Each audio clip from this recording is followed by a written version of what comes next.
What's up, everybody? I am back. Have no fear.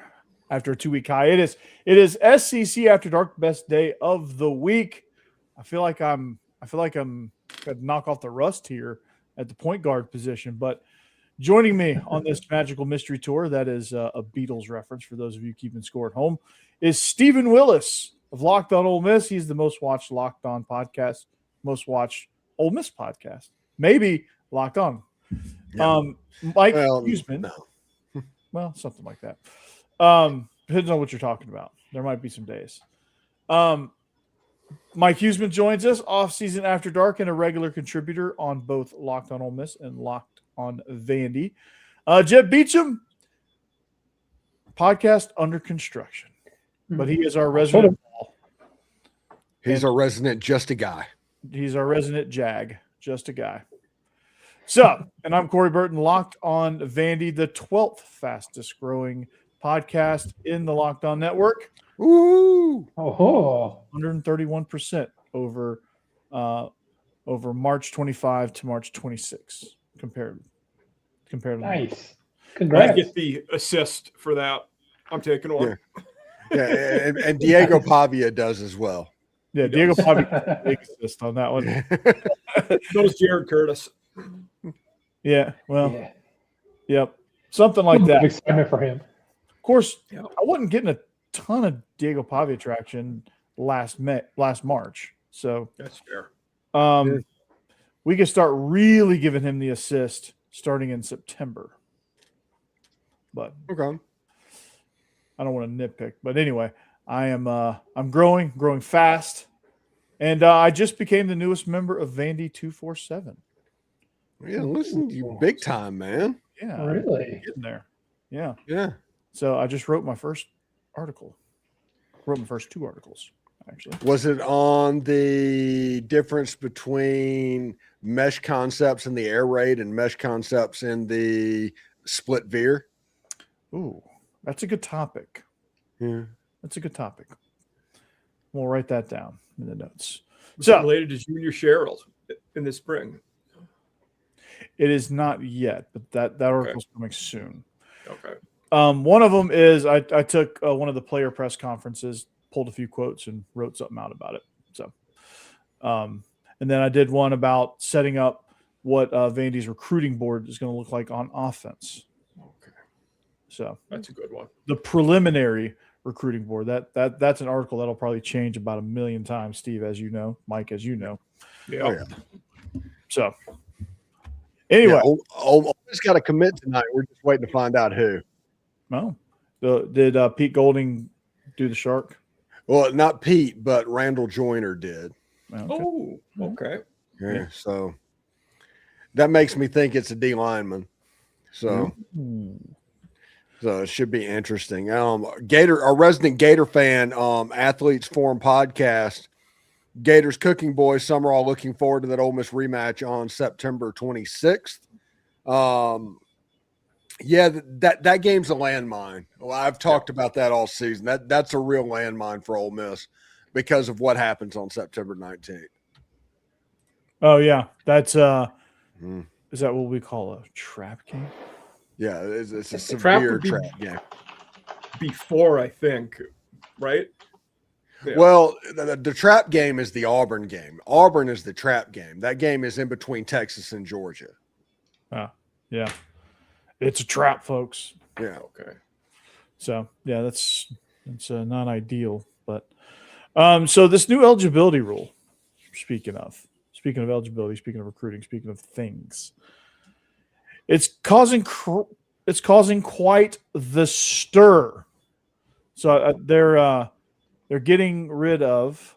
I think they're just going. You have they're talking about potentially, maybe, possibly going to 5-5 with no waivers. Yeah, which they want to. I feel like they want to. So Well, I'm sure they do, but it's not going to happen. Let's pretend that it does. Okay. Let's Well, talk about the benefit. Tell me what the rule is. They're talking about what? They're talking about Instead of go for it, Corey. Athletes would have 5 years of eligibility from their 19th birthday or high school graduation. No red shirts, no waivers. You just get 5 years. Yes, or 9th-year seniors. Yeah, they're trying to cut down on the. They're trying to cut down on the 46-year-olds playing college football. Yeah, I get that, but then you're talking about you will. Yeah. So you're talking about like somebody like Trinidad not getting to play this year. I mean, if it had been rule already, because no medical redshirt years, basically. Yeah. Outside of a regular. Well, the medical ones didn't come. I don't know if that was defined in it, to be honest. Yeah, and it would have to be. Yeah, that major thing. Like, let's say you ruin one of your years because you blow out your Achilles. But if you have any open to the door at all, it's going to be wide open. It's true. Yeah. But how does it work right now? I mean, how do we have 9th-year seniors? Can you redshirt multiple years? I thought you couldn't do that anyway. People are just staying in college and saying, "Try me." It's 5 medical waivers. TJ Finley was in his 8th year. Yeah, it's part like there's some guys still left over from the COVID rules where the 2020 rule was free, and then you got then you got any sort of and then waivers upon waivers, and I played JUCO. I did this, I did that, and NCAA was like, okay. NCAA was like that substitute teacher that fell asleep in the classroom, and the class was just running amok. I can certainly understand them trying to limit it, but my favorite thing is this whole thing arose because they were saying, "Oh, everybody's just going to get their own shade tree judge, and they're going to get their way," and it was terrible. And it was like 14 out of 40 cases, some incredibly small number, actually won the eligibility cases. I was going to say Joey Aguilar didn't. Yep. So in most of these cases, the common sense decision was reached. Yes, it really was. So if that's the case, is there really a problem? No, I don't think with most judges in the world, there's a real impact of, he's from the state, so he's going to rule the way the school wants. The judges don't care about that. Judges follow the law. That's just how it is. Yeah, I think this is, I feel like it's a overreach to me. It's like, okay, we're trying to limit it because there's a couple of high profile cases that were a problem or that everybody perceived to be a problem, but the problem isn't really as rampant as people make it out to be. And to me, they're just like, okay, we got to overreach to solve the problem. And I'm not real sure what they're solving. And in the end of the day, they won't. No. Yeah. No. And with what I think we're targeting things that weren't the main issue either. For most people, these problems we're transferring too much, and we've become mercenaries because of NIL. Mm-hmm. Yeah. These things we're transferring multiple times, getting more years to play. They're tangentially related, but it's not the causal issue that we're talking about here. No. I mean, the transfer thing is a separate issue in and of itself. And there has to be a little bit of guardrails there. I mean, I don't think you have to go too crazy, but just kind of, throw something on there. I'm not sure exactly what yet, but I feel like the transfers are starting to kind of get out of control a little bit. Yeah.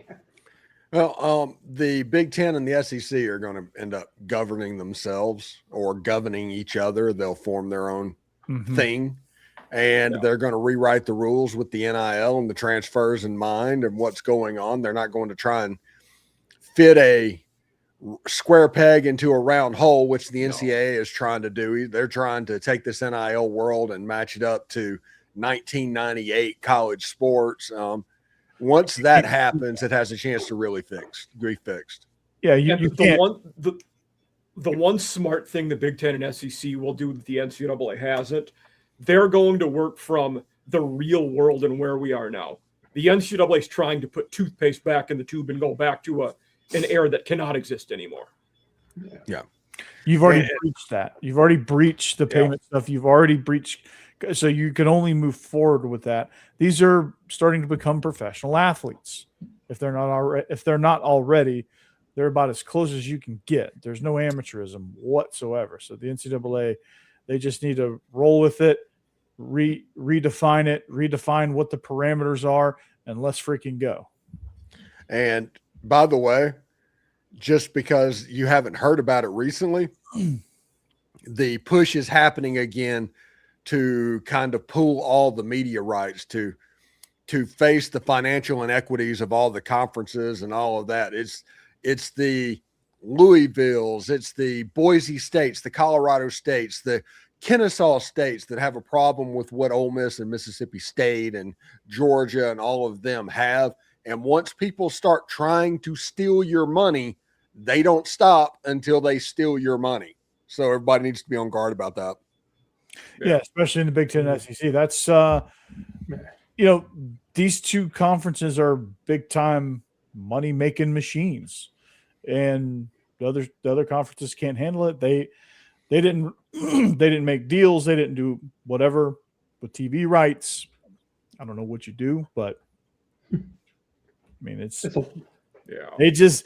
some jealousy. There's some jealousy. Yeah. Correct me if I'm wrong, but they're talking about potentially, the games will already be on TV, but then, or like in the existing stations, but they're going to put some other ones up for bid. Is that just a way to get Fox involved? It feels like it's the Big Ten trying to get Fox involved. Yeah. You talking about for the playoff, the new one? Yes. From the very beginning, it was trying to get Fox at the table and ESPN split. They want the NFL model to where there's two major networks of what's going on. NFL model's like 4 major networks now with the playoffs. Well, it's still two. It's still two. There's others that have the Super Bowl and all that, but it's essentially Fox and CBS doing most of the broadcasting. And this one, they want Fox and ESPN to do what they're doing, or Fox and ABC, I guess is the way it is now. Yeah. And then you'll have the other streamers like TNT who have playoff games. So they would be like the NBC or something like that. Yeah, something like that. Yeah. I mean, you would have probably for college football, the next network to get something big would probably be CBS. Or somewhat big. Well, CBS has something because they own TNT now. CBS is in. Oh, they own really? Yeah, they bought Warner. Paramount bought Time Warner. Okay. So now you have CBS, CBS Sports, TNT. I mean, all of those things under one umbrella, which is almost competing or able to compete with ESPN as far as the broadness of them. Yeah. Okay. Yeah, there's a lot of network too. Yeah. Paramount owns the NFL Network. They own MTV. Are we gonna see a game on MTV? I'm just kidding. Potential. Oh, MTV doesn't exist anymore. They're gonna bring it back. MTV hasn't existed since they started The Real World. I'm just going to be honest about it. That's true. They just when The Real World started, that was when the MTV actually died. Because I remember with Headbangers Ball and Yo MTV Raps and all of that. Oh yeah, that was MTV. Whatever they became in the 90s. Yeah. Rock and Jock softball games. Yeah, you had Kurt Loder giving the news. Kurt Cobain is dead. All of that's fine, but that still wasn't what they were in the 80s, in my opinion. You didn't like Road Rules? Cortez Kennedy. Yeah, that was bad. One thing that is interesting to think about is Locked On, which is where me and Corey work. Is a Tegna TV station, and there's about 120 stations nationally that are Tegna stations and all of that. It was a big media company originally, Tegna just got bought by Nexstar, and Nexstar is huge, and they've just become. Me and Corey are now part of the largest media conglomerate in the entire country. They signed because of me. Nexstar said, you know what, we're gonna go buy Tegna because there's this guy named Corey Burton. He's on Locked On Vandy. We need that show. That's what they did. That's how. But I think what you're going to see happen, honestly, is there's going to be a .2 channel on all the stations, Tegna, Nexstar, which is like 250 TV stations across the country, and it's going to end up being a Locked On station. Yeah, that's what I think the end game is. We're gonna be TV stars, Steve. That would be impressive. Hey, speak for yourself. I already am, bud. Well, I'm going to be a star. You're going to be a mega star. How about that? Yeah, I was sitting here talking to my boys at ABC 24, and I'm going up to Oxford the 19th through the 25th of April. And they're up at ABC 24, us in Memphis. They're like, hey, you need to come by the studio for an interview. I do something with them every week. Yeah, I knew that. Yeah. That's cool, man. Yeah, I'm going to the scrimmage tomorrow. Okay. That'll be, or not tomorrow, Saturday. Ole Miss fans finally get to hear from John David Baker tomorrow. Hey. For whatever reason during the playoff run, it was basically Joe Judge as the offensive voice that you heard from. This will be the first time that Ole Miss fans get to hear from John David Baker. I couldn't even tell you what his voice sounds like. What if, okay, let's have fun with this. Let's have fun with this. What do you think? I do know what he sounds like, but yeah. Is it anything? Yeah, I think it would be funny if it was like Kermit the Frog. Steve, are you inside my brain right now? Because I was thinking I was getting ready to go, hey, I'm John David Baker. And, I just wanted to, get our vertical passing game really tight. I think Trinidad can, he can launch it to the end zone. He can make those red line throws. Yeah. Very good, man. Very good. Yeah, not bad. Your Kermit the Frog is a little bit better than your Patrick Mahomes, even though it's the same voice. I just with my Mahomes, I got to do Kermit but gravelly. My allergies are too bad to do the gravel right now, but yeah, he's a West Texas guy. That's basically what he sounds like too. Oh God, this is gonna be fun. Yeah. They did a mic'd up with Buster. Oh, really? I didn't see that. Yeah. Okay. Yeah. He sounds like he's from the innards of South Georgia. He's not, but he's from Atlanta. But he sounds very South Georgia. Yeah, it makes sense. What I notice, like when my wife gets mad at me, which is, I'm not going to say daily, but it's at least weekly. The madder she gets, the more country she sounds.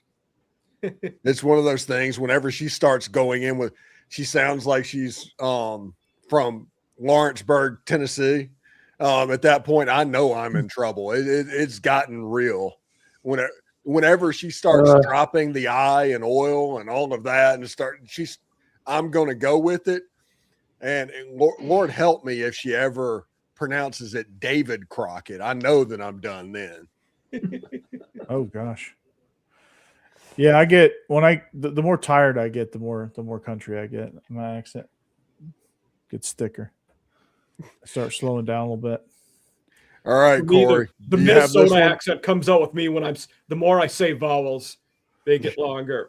Okay, I don't even know who the hell Rolf the dog is. So I don't know. I have no idea. It's not me. I don't know. Come on, Frog. We're bringing the show back. Come on, Frog. We're bringing the show back.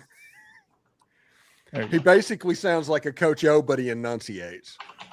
Oh, okay. Well, we're going to talk about some eligibility rules here. We're going to talk about spring practice. No Cajun accent. Just the gravel's there. Come on, Frog. We're going to bring back the show. Come on, Frog. We're going to bring back the show. I'm still Cajun, though. Yeah. Still Coach O. I got to work on that. Hard not to. Yeah. He always called Kermit the Frog, Frog. Come on, Frog. Hey, Rolf, we're gonna get right on her. So yeah, spring practice. Let's jump into that. Let's do it. Let's do it. So yeah, I'm going to the scrimmage on Saturday. That's going to be fun. Vandy hasn't done a whole lot of live stuff. Not as much as they did last year. They've been doing a lot of competition, and your boy Javante Connor is going to be good. He's going to be a threat in the red zone. Every clip they've shown of him, he is mossing somebody. One thing that's interesting is Pete Golding. I don't know if it's the Nick Saban thing, but they're doing true OTAs, and they have a 4-day work week of practice. But 2 of them are walkthroughs, so they don't even count. And on Tuesday and Friday, they're out there right now in helmets, shorts, and shirts. And that's the phase 2. And then with like 2 weeks left in spring, they'll go to what they call their contact phase, their phase 3. And I guess they'll put in shoulder pads at that point. And just thud, yeah. Well, it's going to be like a walkthrough of what practice looks like whenever you're getting ready for a game week. Yeah. They have a good system, honestly, because especially in this world with no spring transfer portal, and there's not going to be a spring transfer portal, especially with them passing the dead transfer thing. If you get a quarterback hurt in spring, if you get somebody important hurt in spring, you're screwed. There's no way you can replace them. That is true. Yeah, that's so you better collect them all in the winter. That's for sure. So I've noticed Vandy's they've backed off a little bit. I don't know about Georgia. I've been so hyper focused on Vanderbilt lately. I haven't even got a chance to look at Georgia. But I've noticed a lot of teams are backing off like that. That's kind of got to be kind of a thing, which is fine. Like I think there's some, you got to do some hitting, you got to do some contact, but you don't have to go crazy. And Will Muschamp, talked about like thud, like if you're not thudding, whatever, you're not winning, something like that. That's what he said. Gamecocks are being pretty. They're not doing a ton, and they're all being relatively secretive about. I think Sellers isn't doing much, which you can't get him, or Stewart's not doing much. The one guy they say is looking quite good is the transfer running back Isaiah Auguste, who was at Arkansas before. Okay. Also, as long as it's not a 3-on-3 basketball tournament in South Carolina, you're going to be all right. Yeah. Yes.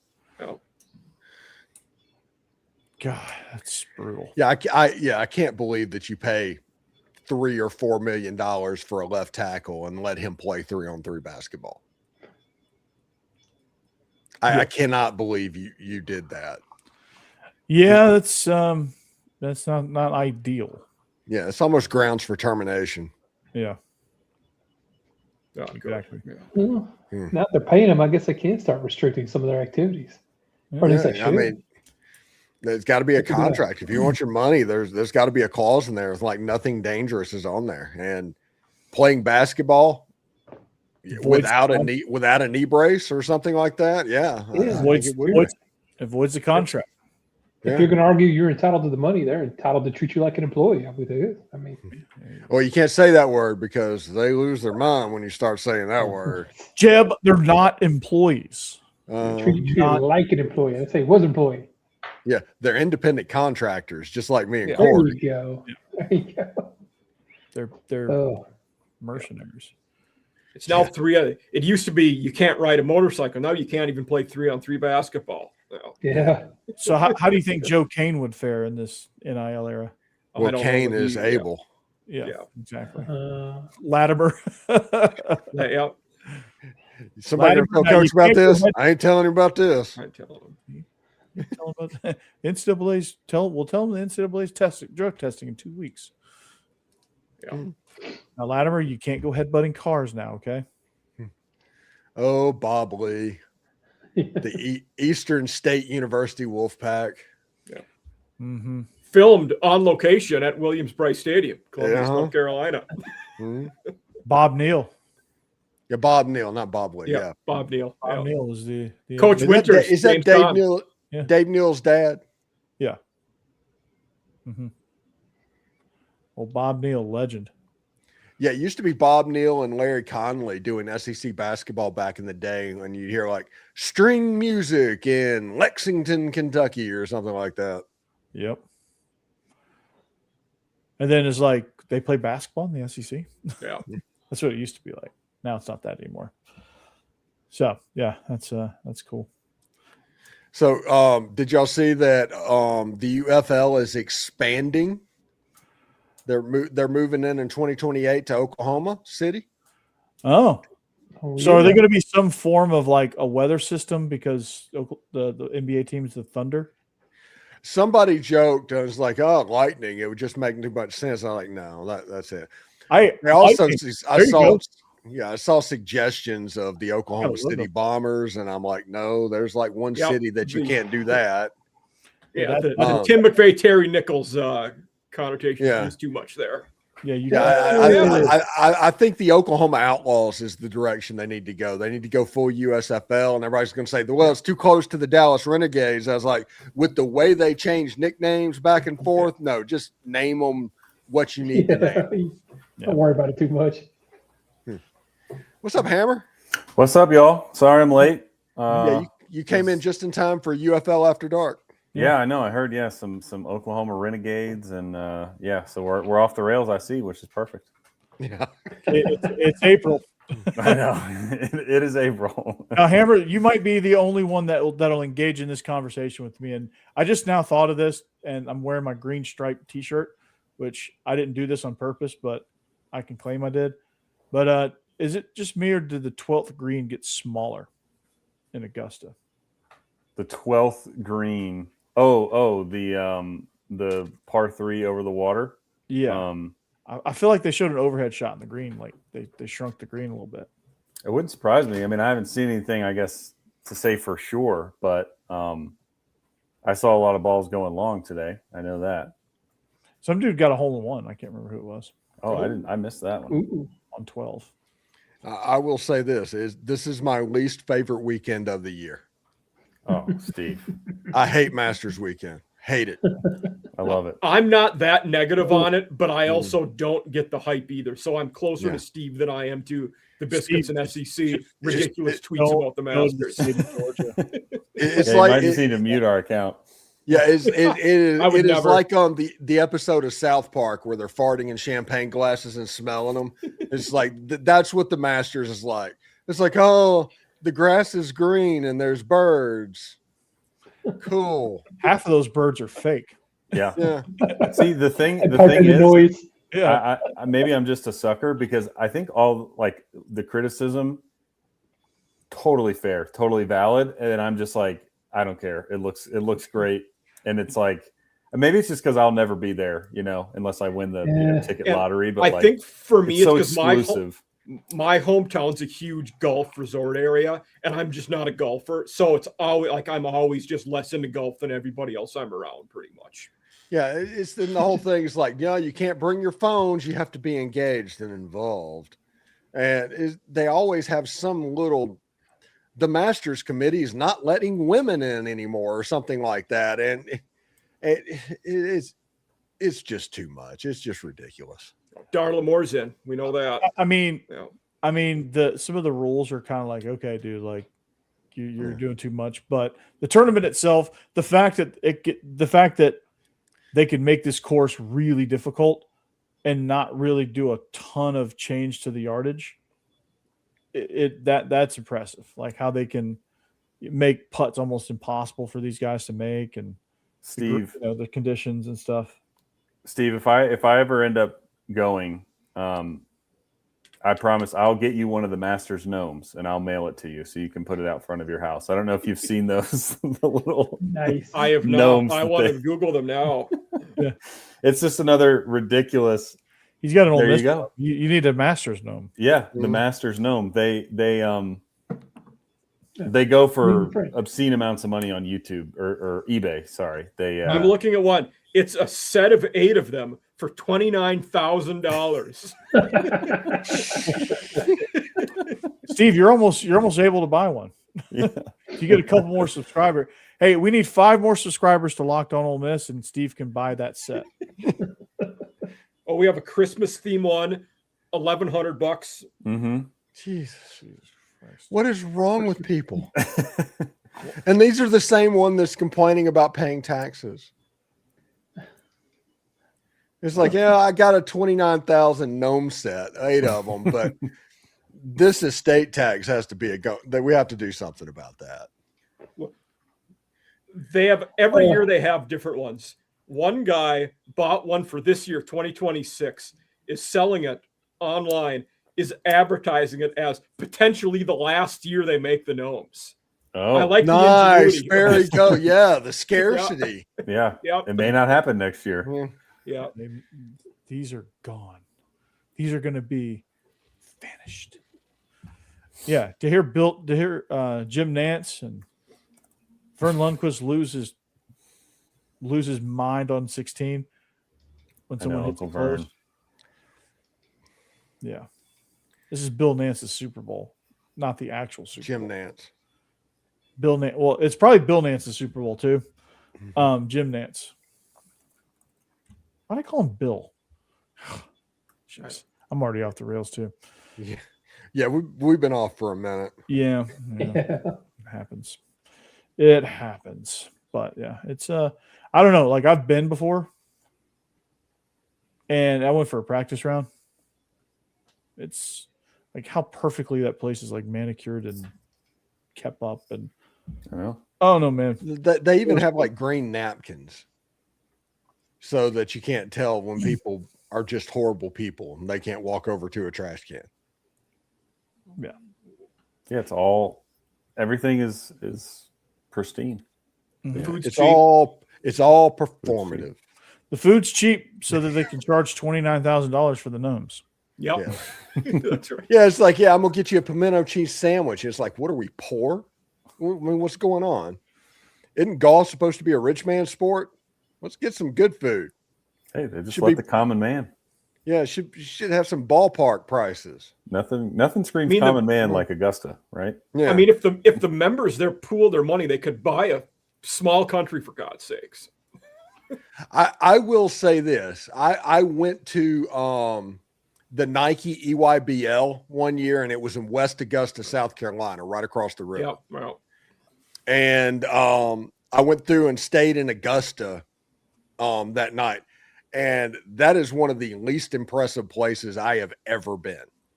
It's like the golf course has to be pretty nice, but the town was crap. Yeah, I don't think anybody ever talks about Augusta being like a destination. Yeah, it's Just for one weekend of the year, it is. It just has a good golf course, and I don't even know if it's a good golf course. It's just an exclusive golf course. yeah. It's a good golf course. It's good. It's good. It's a good.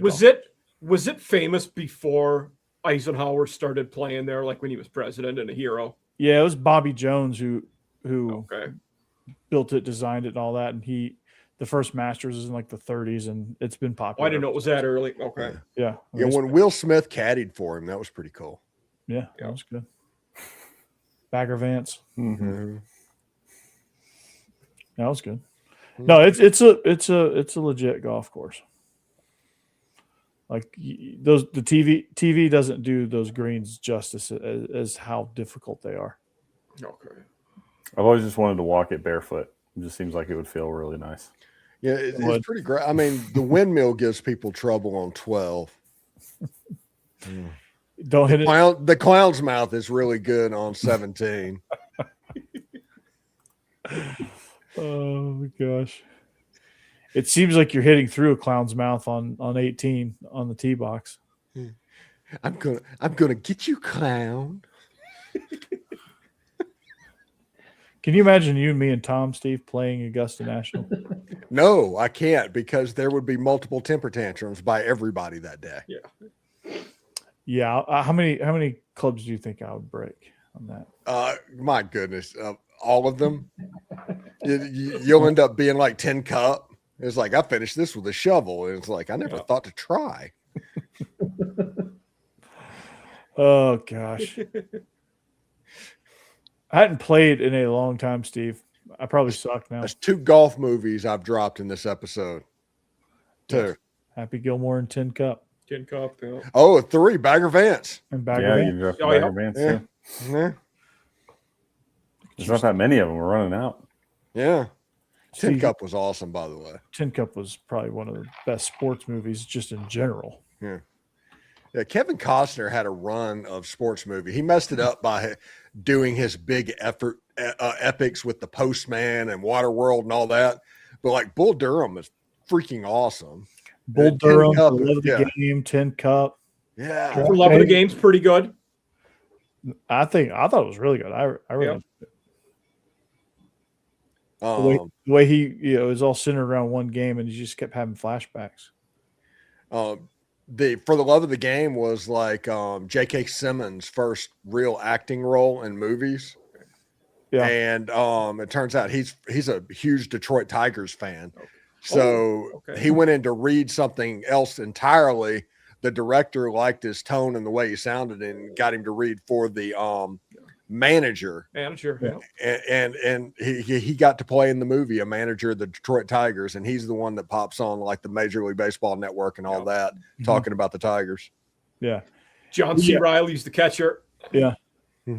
Gus. Yeah. I do believe in you. I just know you're going to fail. Sorry, the Dewey Cox thing. That movie literally ruined in every good way the music biopic. He just basically singed it. Sad part is it's only the second best funny music biopic. So the best one's CB4. I don't know if y'all seen that. That is pretty good. Yeah, it's a pretty good one. Yeah. CB4. I gotta watch that one. It's a Chris Rock notice. Hilarious. That's like James Bond saying they couldn't do James Bond like normal James Bond stuff because Austin Powers basically ruined it. Yeah, he did a great job of that. Austin Powers. I don't know why my favorite scene of that is him in like a little cart that he's driving, trying to turn around, and just he ends up like parallel in the little yard. Yeah, I always make that reference when somebody's struggling to get out of a parking spot. Yeah. I think about that all the time. Like, yeah, they're Austin Powersing that one. Yeah, Gus making a 13-point turn on site. Yeah. I've talked before, like on my guy, I have several movie tattoos. Austin Powers is one of them. I've talked with my guy about getting one of them because we both love the movie. Nice. I enjoy Austin Powers. It's just one of those guilty pleasure type movies. Guilty pleasure? Hell no. Yeah. It ain't no guilty pleasure. That movie is legit. Yeah. Oh, I want to go back and watch Mystery Alaska because in Mystery Alaska, Mike Myers was in it playing basically Don Cherry, doing the and just had all the one-liners and zingers and all of that. And I kind of want to see that one now. Miracle's my favorite movie of all time, by the way. Just any movie? Any movie, period. Like, is that including Indiana Jones? Yes. There are no movies better than Miracle. None. Okay. I don't know. Have you seen No Holds Barred? It's got Hulk Hogan. I don't think I've seen that one. Tiny Lister. Oh my God, such a good one. Steve, you obviously have never seen Over the Top. If you're saying that about Miracle, yes, I have. That's Sylvester Stallone turning the hat backwards. Yeah. I've never seen arm wrestling. I've never seen somebody's the corner of their mouth reach their shoulder the way Stallone's did. He was like, Robert Lowe is the father-in-law. Yeah. Bob Austin says Giax Tigers. But Bob's one of my dudes. The most fun I've ever had at a wedding was at Bob's in Shreveport, Louisiana. Oh, nice. Okay. Oh, he's North Louisiana. That's I-20. I grew up around Vicksburg a little bit. Oh, there you go, Bob. So yeah, Bob, I got a question for you. If you're still, he went to college in Alaska. I know that. Yeah. I do know that says Go Tigers. I was just messing with that. Hey, Bob, I got a question. Do you gloves or no gloves when you eat crawfish? I've never put on gloves. Hey, it's weird that I like crawfish balls, not for the crawfish. I eat the corn. That sounds about right. That is weird, but I mean the corn's good. Corn is good. Potatoes are good. You're not wrong. Little mushrooms are good. We have an answer. No gloves. No There you gloves. go. I kind of Gloves figured that, off. Bob. That was kind of more of a. I was poking fun at Chris Marler because he was. Yeah, coming from South Carolina, you don't know anything about crawfish balls if you're coming from the 95 corridor. Low country boil, Yeah. crawfish boil, two totally different things. Love crawfish. Love crawfish etouffee too. Oh yeah. That's my jam. I'm red beans and rice. Love it. Can just eat it over and over again. And Are you a po' boy? I don't like shrimp. You don't like? Jeez. Whoa. Yeah, I generally don't like any seafood. I know in our family, I'm the only one that eats shrimp. I never get it. Never get shrimp. Yeah, So good. I'll eat catfish now. I love catfish. That's true. Yeah. So That's the Mississippi coming out, isn't you? oh yeah, yeah. Oh, yeah. Love catfish. Give me Tell the me mud you're from cats. Mississippi without telling me. There's two things whenever I take my trip to Mississippi in about a week that I'm looking forward to. First of all, is the Mexican food. The Mexican food in Florida is terrible. Absolutely horrible. It's At least not down worth here in it. Central Florida, yes. Yeah. It's more Caribbean than Mexican. And I miss my Tex-Mex. And the other thing is catfish. That's the other thing that's garbage down here. Yeah. Now, Steve, what's the thing with the tamales in Mississippi? How are they different? I don't know. I've seen them on the side of the road, but they obviously are something because they're a big thing, but I never ate them. Okay. Yeah. No, we found places that serve passable Mexican food and passable catfish, and we eat those a lot. But I agree that neither one of them are great. Yeah. We've just found the places that we can deal with down here. Yeah. And there's a lot of other food that's really good. Don't get me wrong. I think when I'm there, I'm gonna go down to Pittsburgh, Mississippi, and eat in that weird Mexican restaurant that everybody was talking about in the Trinidad Trial Day. Okay. Yeah. All right. Just go down there and just The one random one I really miss from Louisiana, this is Natchitoches specific, but the meat pies. It's like the meat pie capital of the world or whatever, and they were legit. Yeah. Don't know that I've ever had a meat pie, but I do want to try that. Yeah. My favorite one thing that I get to do is I get to go to Taylor Grocery potentially during that trip. That's one of my favorite places, especially for catfish all over. Yeah. I mean, hopefully it's still good because I think they changed ownership, but it looks like one of those storefronts that exist in a town that used to be on the railway, but the highway passed it by, and it just kind of got decrepit. That's kind of what Taylor Grocery looks like. Yeah. Steve, you don't like gumbo, do you? I can eat gumbos as long as it's not seafood gumbo. I can eat chicken gumbo. Tomatoes or no tomatoes? Bob, Does- I've never thought about it. Does he mean tomato-based roux, or does he mean I feel like he means like straight a up. full tomato, like diced tomatoes? And I feel like he I like the tomato roux. I don't like the chunks. Yeah, no, I'm saying. I'm not a big fan of you the know what? chunks. I've not thought about that ever. But Yeah. I would probably go no chunks with the roux. With the tomato roux. Yeah. Yeah, I like there's a place over here near where I live in Bellevue, Steve. It's a place called Voodoo Gumbo.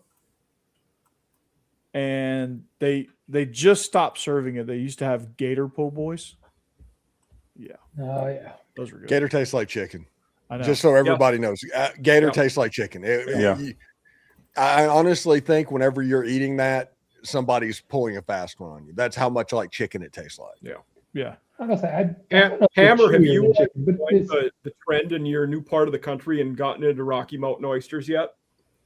I have had them once in my life. Not I think that was back in college. I was on a ski trip. I have not had one since relocating out here. From what I remember, it wasn't that tasty. No. Rocky Mountain oyster. I mean, you deep fry them, dip them in sauce. Most things can taste passable if you're doing that to them. Yeah. Exactly. Yeah. It's not horrible, but it's Yeah. not really worth seeking out, I don't think. Yeah, that's kind of like back in the day. You don't see many people eating, but like the chitlins. It's like nope, Yeah. No. nope. No What's that movie where he's eating balls? Oh, Funny Farm. Yeah. Have you ever seen Funny Farm? It's an old Chevy Chase movie. Yeah. Yeah. He Well, just ate It's those a and shame you're not doing a movie podcast. I know. Just put that out there. I just want to put it down for the record. he breaks a record, like a record. That's what I'm trying to say. Wow, I don't know why that word wouldn't come out. He breaks a record at a restaurant for eating all these balls, and it turns out he's eating like cow testicles or something. I had no idea. My favorite part of Funny Farm is the mailman. Yeah, That's my favorite bit in that whole movie. I love how much it pisses him off that guy won't stop. We're MLB After Dark now. This is a good one. Oh, I actually want to go to Coors Field. I'd love to do that. Yeah. Coors Field's pretty cool. I didn't know they had Rocky Mountain oysters there, but it's a good place to catch a game. They probably call it that, and it's a hush puppy. It's not. Yeah, It's not Yeah. freaking. It's not hog balls or whatever. I mean, the Rockies are typically so bad; it's pretty easy to get a ticket for cheap. Well, And you're going to see a lot of offense usually too. So win-win. Right. that's true. They're a little park. It's like Yeah, a lot of home runs. 360 down the lines or something like that. Yeah. And it's still balls pop out of there like it's a launching pad. Yeah, they're just bombing it. Mm. How about the Yeah, Tigers? What is they 4-9 or something like that to start the season? Really? Yeah. Uh-oh. Twins beat them 3-1 today. Yeah, they Wow. do not do well in the cold. That is what we're discovering. And I don't know who in the MLB office thought it'd be a good idea. Let's send them to Minnesota in April to play 4. I mean, either way, Tigers. Detroit or Minneapolis, it's not going to be warm this time. Yeah, of it's year like to send play. them on the road. Go down to Tampa, Yeah. you know? They figured, hey, they're from Michigan. They can take it, right? But they're not God, from no Michigan. fucking that. There's a couple of people from Michigan, but Yeah. they're not from Michigan. Like Kevin McGonigal is from Philadelphia. He's not playing baseball in 30-degree weather. No. Kevin McGonigal's really good, by the way. He is good. Yeah. He's going to be a good ball player. And Max Clark is leading the International League AAA in doubles. He's got like 7 or 8 in like 7 games or something like that. It was ridiculous. Who's the AAA affiliate for the Tigers? The Toledo Mud Hens. Oh. Lou Brown, most famous alumnus. Yeah, I got another guy on the line talking There about we go. The white walls. Yeah. How would you like an opportunity to manage the Indians? I don't know. I don't know. I got another guy on the I got a guy on the other line. Want to buy some white walls. I don't know. I wish he was on our team 2 years ago. He was on our team 2 years ago. Well, then 4 years ago. Most of these guys never had a prime. Cross This them guy off. here's dead. Didn't mark him off. Yeah. Mark. Forget the breaking stuff, Ricky. Give him the heater. Yes. Give me Vaughn. Vaughn? Rick Vaughn? I got a hunch. I got a hunch he's due. Such a good movie. Yeah. Cal, Yeah, that might how'd be you worth get there? a rewatch. Stole the car. Yeah. That was the class. California Penal League. Okay. Yeah, Jalen. I love the fact, the Okay. fun fact about that movie is every shot of Willie Mays Hayes running is in slow motion because Wesley Snipes wasn't fast. I didn't know that. God. Yeah. I didn't either. Mhm. Yeah. You mean I to know he tell didn't show me up for part Blade- 2, but You mean to tell me Blade's not fast? I know. Are you trying to And tell me part- Jesus Christ can't hit a curveball? All right, Eddie. Yeah. Such a good Stop movie. it here. Let's not start a holy war. Let's not Up your start a butt, holy Joe war. Boo. How's your portfolio looking, Jake? Yeah. Dude was playing baseball in Mexico. What you doing back up here, Jake? He goes, I couldn't hack it in the Mexican League.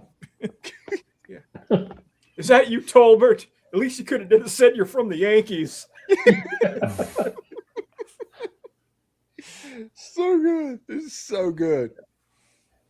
Oh, my goodness. I tried the corner and missed. Yeah, Bob Uecker making that movie, essentially. Welcome to Major League Baseball. Yeah. Sort of. What's his co-announcer? It's like he's drinking the Jack Daniels always. Dynamite drop in, Monty. That broadcast school is really paying off. Is that one goddamn hit? You can't say that on the air. Nobody's listening anyway. Yeah. One hit, one goddamn hit. So good. So good. Oh, my goodness. Bob Uecker was a treasure. Yes, Absolute treasure. Indians bring on Rick Vaughn, who was a juvenile delinquent in the offseason. The Yankees bring in so-and-so pitcher who leads the league in most offensive categories, including nose hairs. Yeah. I love that. Might have to watch that movie again. Yeah, No, seriously. yeah. That and Bull Durham. Yeah, I have to watch. And it's getting close to. The post-game show brought to you by Christ. I can't find it. To hell with it. Yeah. Good move. And my favorite, one of the underrated bits of all this was the old pitcher, whatever his name was, the one that the Jesus Christ hit a curveball. Eddie Harris. Yeah, Eddie Harris. Every time he threw a pitch, Bob Uecker would like say something off like a spitball or something like that. Yeah, it's just like a Vaseline ball by Eddie Harris for strike one. Yeah. Crisco, Bengay, Vagisil. You put snot on the ball? Yeah. Oh, yeah. Rubs jalapeno juice on his nose. Yeah. So he gets a lot of snot. Oh, God. We got to teach this guy some control before he kills somebody. I mean, we talked about this last night, but we basically had a major league style move like 2 nights ago with the Braves manager, Walt Weiss, just laying the wood to we did. Yeah. I think it was Soler that Jorge Soler charged the mound. Which is crazy because Soler is like one of the reasons why the Braves won the World Series that year, where he hit that shot into orbit that had to land. He drives one high and deep to left field. Drives one high and deep towards South America. Gonna need a visa to catch this one. Weiss went for that You guys had a good Leach Coach of the Week bit last night, Hammer. He went for the tackle on that one. I know, just a form tackle. There's that still where he's got, he's kind of leading with the crown, but he wraps up, gets him to the ground. I laughed because I said, well, what team did he play for? I'm thinking like 8 of them. I know. That's why I was like, I know he was like on the A's because I had a baseball card of his from the A's, but I was like, yeah, that was me who said that. Yeah. We were all up in your comments last night. Yeah. Yeah. It was a good show. But yeah, did you see the slow-mo too of the punch on Soler where he's just like holding the ball like this. Ball, and he like leads with the ball. Hits him in the side of the head. Do you guys familiar with John Boy Media or whatever? Yeah, he's like the Major League Baseball media guy that does like the bits, the voiceover stuff. He like does the lip reading. Yeah, those are good. Yeah. He did the one about that fight. I haven't seen that one. Yeah, it's on it's making its rounds on social media. That's a good one. There's just something about a mound charging, benches clearing brawl that just a good Major League Baseball brawl. Makes me happy. The Nolan Ryan, Robin Ventura one, where they always joke about Nolan Ryan pitched a 15 hitter. Yeah.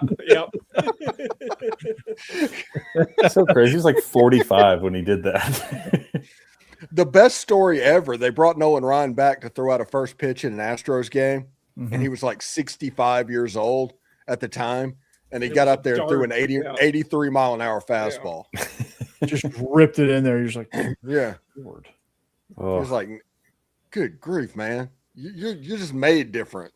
I mean, his strikeout record is like so far out of reach. Let's see how far ahead he is. His walks one probably is too. True. Because of the longevity. Yeah. The most unbreakable record in the history of all sports, no matter what, the most unbreakable record, Cy Young's wins records. Yeah. Or even its total decisions, either because he has by far the most losses too. Yeah. Yeah. Yeah. But yeah, Cy Young is 100 wins over second place. Yeah. That was my response to someone on Twitter. It was, what's the most unbreakable record in sports? And my response is, well, are we talking Cy Young or every other record? Yes. Yeah. That's, I mean, it's unbelievable. Yeah. Walter Johnson, I think, got over 400 wins, and that's amazing. You picture just a pitcher throwing for over 400 wins, and he's still over 100 behind Cy Young. Yeah, he was like, what the hell? I don't understand how those guys just pitched every day. 511 to 417. It's just, I mean, that's just the way it was. Like, there was no, like, they didn't know any better. You just go out there, just freaking throw. Yeah. Oh, I threw 120 pitches yesterday. I'm going to give you 9 innings today. I mean, they're probably not burning it up there at 100 miles an hour either. Well, Nolan Ryan threw 240 pitches on 3 days rest. Nolan Ryan is an alien. Throw that out. Yeah. He's an alien. He's not on short rest, 240 pitches pitched into extra innings. That dude also had the most efficient release I've ever seen. That's why Clemens was so good too. That's why he lasted so long. Looking at career records, so Cy Young threw 7,300 innings. Only one other guy has thrown over 6,000, and that's 6,003. That's one of the more innings than anybody else. Is that Walter Johnson? He is third. It was a guy named Pud Galvin who last through the names of baseball players in like the 20s and teens. Yeah. Man, Pud Galvin's last season was 1892. There's a guy that pitched for the Cubs that they called Three Fingers Brown because he literally had 3 fingers. Yeah, see? That's Pud Williams. Runs a 5'8", 40, greatest athlete alive, they say. Like Walter Johnson, he could throw like he would not be out of place pitching today. He could throw that hard. But they asked Ty Cobb how that you hit Walter Johnson. Said the only way you could do it was to crowd the plate where he was scared to hit you because he was afraid he was going to kill somebody throwing a baseball.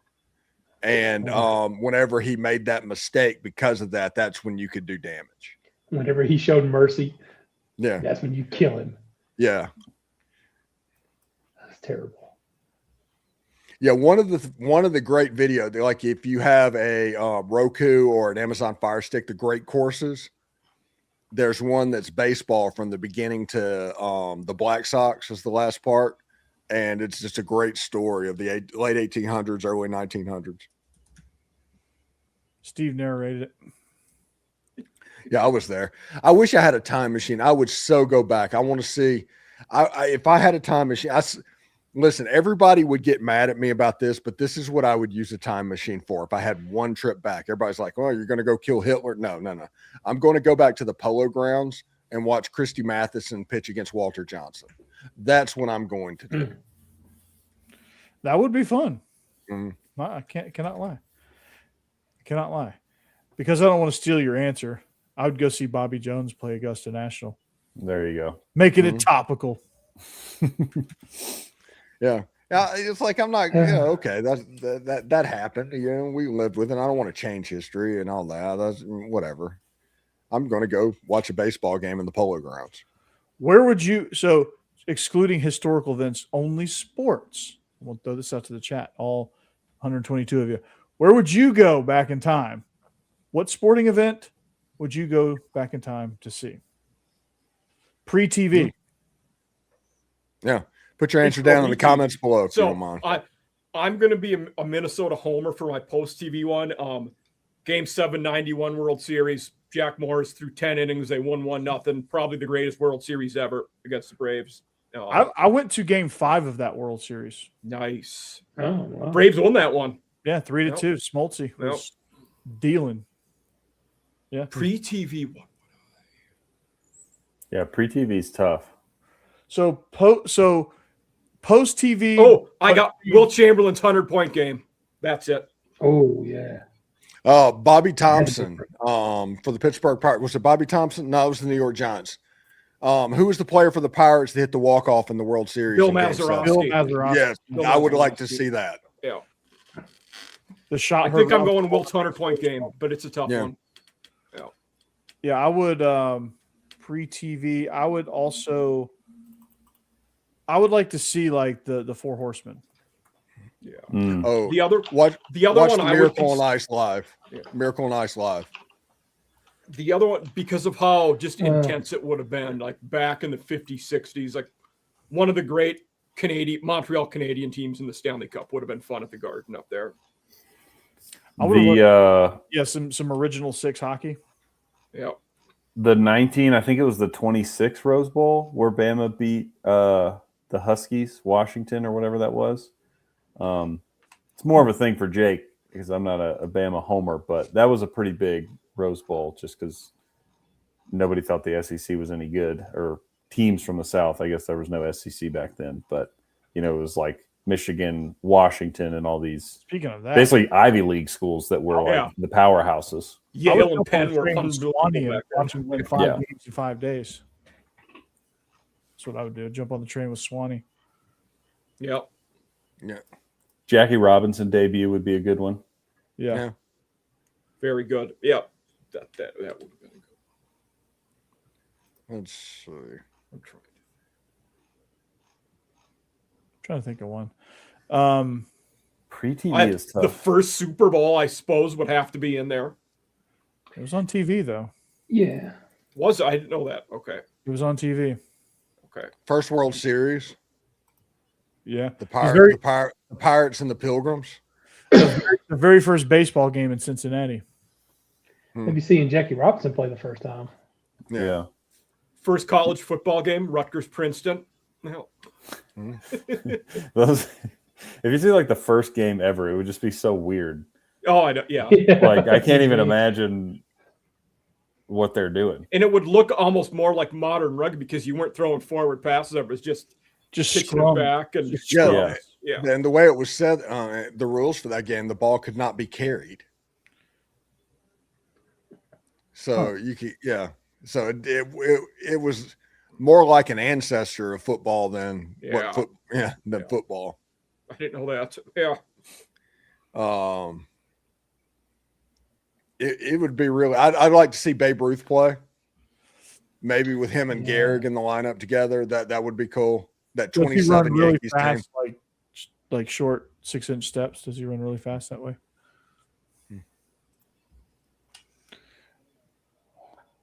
Yeah, see, we got this young player, Ruth. Yeah. Oh, and I want to see. I'd like to see Sandy Koufax pitch. I'd like to see Pud Calvin pitch. Yep. 1875 to 1892. That was his career. Yeah. Pud, dude. Pud is he's a baller, man. He threw 6,000 innings in 17 seasons. Going up a Braves fan, I like to see Henry Aaron. To be honest with you. Yeah. Post TV. Yeah, that is all post TV. You're right. The Giants win the pennant. The Giants win the pennant. Yeah.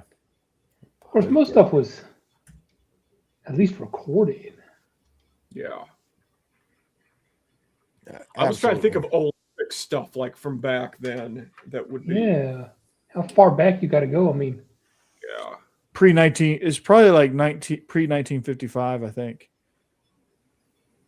Of course, I mean the 1936 Olympics in Berlin was televised, so yeah, that was the first televised sporting event, I believe. That's what I'm saying. They probably were recorded. They just might not be like available now. Wasn't live. Yeah, you were watching tape delays. Yeah. That was the NBA in the 70s. It was NBA in the 80s. Yeah, watching like until Magic and Bird. Bird and Magic Johnson. Yeah, that would be fun. See some of those. I did get to see that. Yeah, I was old enough, but I wouldn't remember it. Yeah. But that was really cool. I got to see Prime Jordan. Yeah, I did too. Yeah. Yeah. That's the reason everybody talks about, hey, how great LeBron is. No. No. Sit down. Nope. Yeah, I'm with you. No, he is great. We're losing the plot here. He is. LeBron is great. But you knew back then. I didn't say it was. I didn't say it wasn't great. I'm saying he wasn't Jordan. Jordan's on another stratosphere. We have breaking news here. This will shock everybody. Kareem Stagg, Georgia basketball player, arrested for speeding today. Oh my goodness, Georgia!